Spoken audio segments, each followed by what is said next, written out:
और उत्तर प्रदेश में सीएम योगी की रैली में एक नाम हर बार चर्चा में रहता है। यह नाम है मुख्तार अंसारी। मुख्तार अंसारी इस वक्त जेल में है, लेकिन मुख्तार का बेटा अब्बास अंसारी वोट के खेल में आ गया है। मुख्तार का बेटा पूर्वांचल में घूम घूम कर वोट मांग रहा है। क्या नाम मुख्तार का है और प्लान अब्बास का? इंडिया टीवी के सीनियर एडिटर नीतीश चंद्र उत्तर प्रदेश के मऊ पहुंचे और उन्होंने अब्बास से वो सारे सवाल पूछे जो वोटर पूछना तो चाहते हैं, लेकिन पूछने की हिम्मत नहीं कर सकते। मऊ सीट पर सबों की नजर है। मुख्तार अंसारी के बेटे अब्बास अंसारी यहां से चुनाव मैदान में हैं। मुख्तार अंसारी के जेल में रहते चुनाव प्रचार की कमान इन्हीं के हाथ में हुआ करती थी और 4 बार मुख्तार अंसारी ने जेल में रहते चुनाव जीता। अब उनके बेटे अब्बास खुद चुनाव मैदान में हैं। अब्बास, ये बताइए कि जब पिताजी जेल में रहते चुनाव जीतते रहे तो जाहिर है पूरी कमान आपके हाथ में होती होगी। क्या मंत्र है जीत का? कैसे लगातार 30 सालों से एक ही परिवार यहाँ से जीत रहा है? देखिए, जीत का मंत्र सिर्फ इतना है कि संविधान में कहा गया है कि सबको एक बराबरी का दर्जा दीजिए और सबको सम्मान दीजिए और सबका काम कीजिए। और वही हम लोगों का मंत्र है कि हम लोगों ने कभी किसी को ना जाति के नाम पर, ना धर्म के नाम पर, ना इलाके के नाम पर। आप मऊ की बात करते हैं, मऊ से दूर दूर से अगर 50 किलोमीटर, 100 किलोमीटर, 500 किलोमीटर बुंदेलखंड से भी लोग अक्सर यहाँ आ जाते हैं अपनी समस्याओं को लेकर के, तो उस समस्याओं का भी समाधान करने की कोशिश करते हैं। तो मऊ तो मेरा घर है। मेरे विरोधी तो कुछ और ही बात कहते हैं। विरोधी तो कहते हैं कि जो मुख्तार अंसारी की जो एक छवि है, जो एक डर का माहौल है, उसका भी बड़ा योगदान रहता है इस लगातार मिल रही जीत में। देखिए, मैं इतना आपसे कहूँगा कि आज आप मेरे साथ हैं और आज आप जब क्षेत्र में घूम लेंगे हमारे साथ, तो आप खुद ये सवाल अगली बार मुझसे नहीं पूछेंगे। कुछ दिन पहले आपने आशंका जताई थी कि जेल में आपके पिता की हत्या की साजिश रची जा रही है, हत्या हो सकती है। आप भी अपनी सुरक्षा को लेकर काफ़ी सतर्क हैं। बुलेट प्रूफ गाड़ी में आप चल रहे हैं। आपने सुरक्षा की बात भी कही है पुलिस से। तो किससे डर है? कौन सा खतरा है?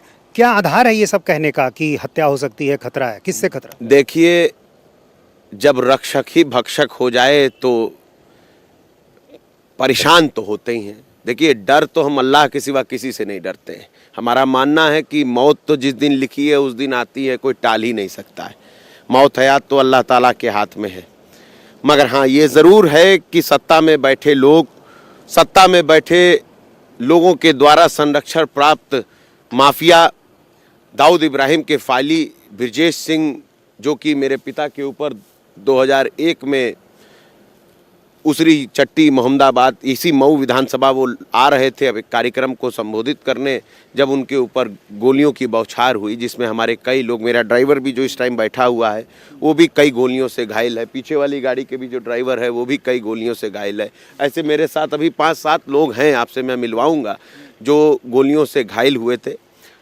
तो उस पर गवाही शुरू हो गई है और गवाही शुरू हो गई है तो सबको पता है कि विधायक मुख्तार अंसारी की गवाही हो जाएगी तो ब्रजेश सिंह का करियर ख़त्म हो जाएगा, उनको सज़ा हो जाएगी। इस डर से अपने जाति विशेष नेता को, अपने जाति विशेष बदमाश को बचाने के लिए नेताओं के द्वारा ये षड्यंत्र रचा जा रहा है। इसमें कुछ बड़े अधिकारी भी शामिल हैं और उनके दबाव में ब्रजेश सिंह के पैसे की ताकत से साजिशें रची जा रही हैं कि जेल में किसी भी तरह विधायक जी को जहर दे दिया जाए, जेल में बंद सजाए याफ्ता कैदियों से उनके ऊपर हमला करवा के उनकी हत्या करा दिया जाए। ये कह रहे हैं कि बुलडोजर को तब तक मरम्मत के लिए रख दो, 10 मार्च के बाद फिर से इसका काम आएगा। कहने को तो भारतीय जनता पार्टी के एक विधायक हैं राजा साहब, वो तो ये भी कहते हैं कि योगी जी ने हजारों की तादाद में जेसीबी बुलडोजर मंगवा के रखे हैं, जो भी योगी का साथ नहीं देगा उसके घरों पर बुलडोजर चला दिया जाएगा। फिर से आएगी तो मुश्किलें आप लोगों की बढ़ सकती हैं, ऐसा आप लोग को भी लग रहा है? अंदेशा है, डर है? सरकार का आना तो बहुत दूर की बात है। अगर 50 सीट भी उत्तर प्रदेश में भारतीय जनता पार्टी जीत जाए तो बहुत बड़ी बात है। अच्छा, गर्मी शब्द की बड़ी चर्चा हो रही है। गर्मी को लेकर योगी जी कह रहे हैं कि अभी तो गर्मी है, थोड़ी उबलने दो और 10 मार्च के बाद जब फिर से बुलडोजर चलेगा तो फिर इनकी गर्मी शांत हो जाएगी। कौन लोग हैं निशाने पर? निशाने पर देश की जनता है, उत्तर प्रदेश की जनता है। जनता को डराने की कोशिश है, मगर उत्तर प्रदेश की जनता डरने वाली नहीं। 3 परिवारों का नाम भी ले रहे हैं। अमित शाह तो कहते हैं कि अतीक अहमद, मुख्तार अंसारी, आजम खान, ये 3 जेल में हैं इसलिए कि योगी सरकार है। यदि फिर से सपा आ गई तो ये सारे लोग जेल से बाहर होंगे। यही सवाल पूछूंगा आपसे घूम के कि आप बताइए, क्या ब्रजेश सिंह और इनसे रिलेटेड धनंजय सिंह, सुशील सिंह, देखिए माफियाओं की सूची क्यों नहीं करते हैं जारी? कि जाति विशेष माफियाओं को छोड़ करके बाकी हर वर्ग के लोगों के साथ ये अन्याय कर रहे हैं। इंडिया टीवी हर वक्त हर जगह डाउनलोड करने के लिए सर्च करें India TV news Google play store या ऐप स्टोर पर।